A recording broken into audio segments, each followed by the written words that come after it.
اعوذ باللہ من الشیطان اللعین الرجیم بسم اللہ الرحمن الرحیم الحمد لأہلہ والصلاة علی اہلہا اما بعد. محترم ناظرین کی خدمت میں سلام عرض کرتا ہوں. آج انشاءاللہ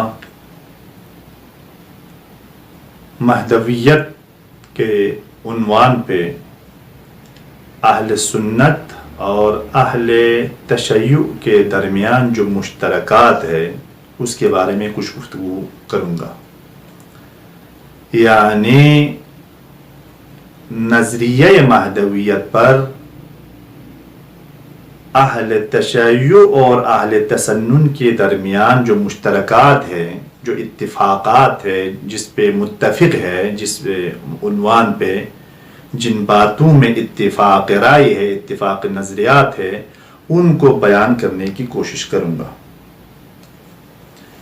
احادیث کی کتابوں میں اگر دیکھا جائے تو تقریباً 2000 سے زیادہ احادیث و روایات امام مہدی عجل اللہ فرجہ الشریف سے متعلق بیان ہوئی ہے.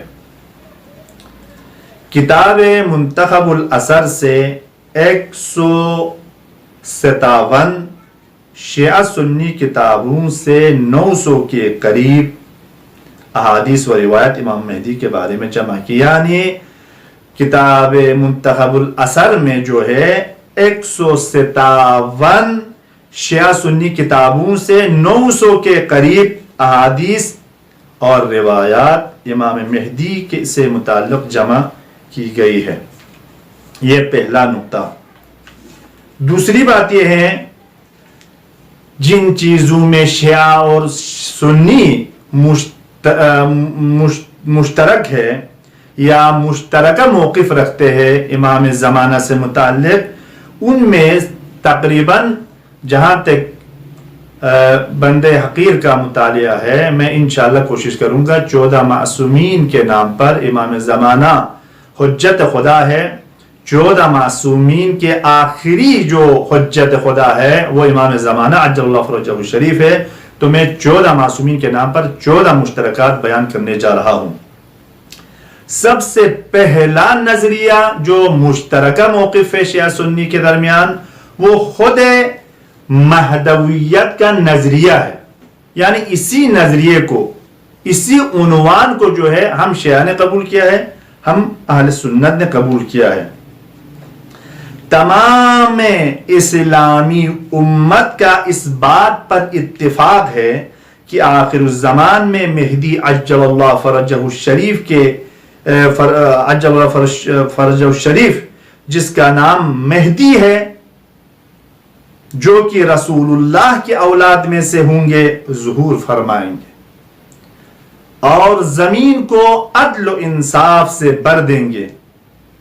فریقین کے اس عقیدے کی بنیادی وجہ رسول اکرم سے منقول بہت ساری روایات جو کہ تواتر سے نقل ہوئی ہے اس وجہ سے.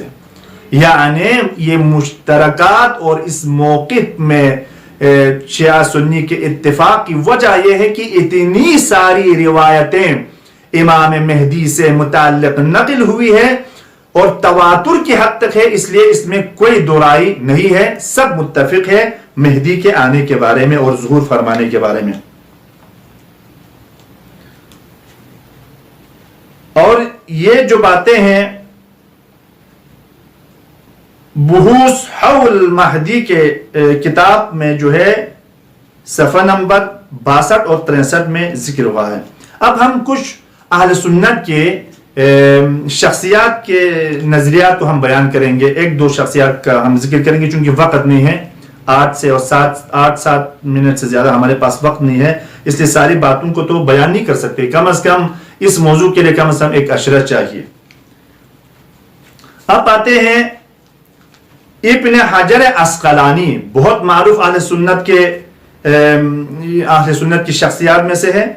ان کا کہنا ہے کہ تواترات الاخبار بان المہدی من هذه الامہ، ان کا کہنا ہے کہ امام مہدی اس امت سے ہوں گے اور اس امت سے ایک ایسی شخصیت جو بعنوان مہدی ظہور فرمائیں گے، اس پر اتنی ساری روایت ہے کہ وہ روایت تواتر کی حد تک ہے، اس کا کہنا ہے۔ اس نے کتاب فتح باری جلد نمبر 5 صفحہ 362 میں یہ ذکر کیا ہے کہ مہدی کی آنے کی جو بات ہے وہ تواتر کی حد تک ہے۔ دوسری بات یہ ہے، دوسرے نمبر پر اگر ہم دیکھنا چاہیں، قاضی شوکانی کہتے ہیں وَهِيَ مُتَوَاتِرَةٌ، قاضی شوکانی کا بھی نظریہ یہی ہے کہ بلا شک و شبہ نظریہ مہدوی جو ہے تواتر کی حد تک فریقین کے درمیان یہ تواتر کی حد تک ہے، اس میں کوئی شک و شبہ کی گنجائش نہیں ہے، کہتے ہیں۔ کس نے؟ قاضی شوکانی، جو اہل سنت کے بزرگ عالم دین اور شخصیت ہے۔ اور تیسرے نمبر پر جو ہے ابن حجر ہیثمی، اور ان کا کہنا ہے وَالْأَحَادِيثُ الَّتِي جَاءَ فِيهَا ذکر ظہور المہدی علیہ السلام، ان کا کہنا ہے کہ جو وہ روایتیں جو امام مہدی کے آنے کے بارے میں، ان کے ظہور کے بارے میں جو روایتیں وارد ہوئی ہے، جو روایتیں نقل ہوئی ہے، وہ اس حد تک زیادہ ہے، کثیرہ ہے اور تواتر ہے، یعنی ہم زیادہ ہیں اور تواتر کی حد، تواتر سے مراد اس میں کوئی شک کی گنجائش اب نہیں رہ جاتی۔ اور اسی طرح حدیث غدیر جس طرح تواتر کی حد تک ہے، اور یہ روایتیں امام زمانہ کی ظہور کے بارے میں بھی جتنی روایتیں ہیں وہ بھی حد تواتر تک ہے۔ یہ ابن حجر ہیثمی صواعق المحرقہ نامی کتاب جلد نمبر 2 صفحہ 211 میں انہوں نے یہ بیان کیا ہے کہ مہدی سے متعلق اور مہدی کا جو نظریہ ہے اس کے بارے میں اتنی روایت ہے کہ وہ کثیرہ ہے اور تواتر کی حد تک ہے۔ اب میں ان کے علماء کا ذکر نہیں کروں گا چونکہ وقت ہمارے پاس نہیں ہے۔ دوسرا مرحلہ، پس پہلا مرحلہ جو مشترکات ہے، شیعہ اور سنی دونوں قبول کرتے ہیں، وہ ہے نظریہ مہدویت۔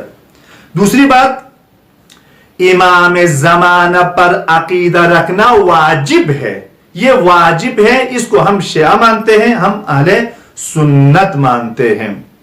بس یعنی امام زمانہ پر عقیدہ رکھنا واجب ہے، اس کے بارے میں ہم شیعہ اس کو قبول کرتے ہیں، ہم اہل سنت اس کو قبول کرتے ہیں، جس کی وجہ کیا ہے؟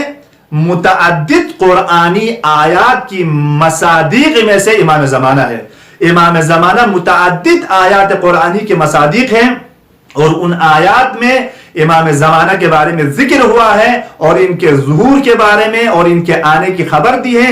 اس وجہ سے اہل سنت اور اہل تشیع جو ہیں امام زمانہ پر اعتقاد رکھنے کو واجب قرار دیتے ہیں، اور دونوں مذاہب جو ہے اس میں بالاتفاق مشترک نظر رکھتے ہیں۔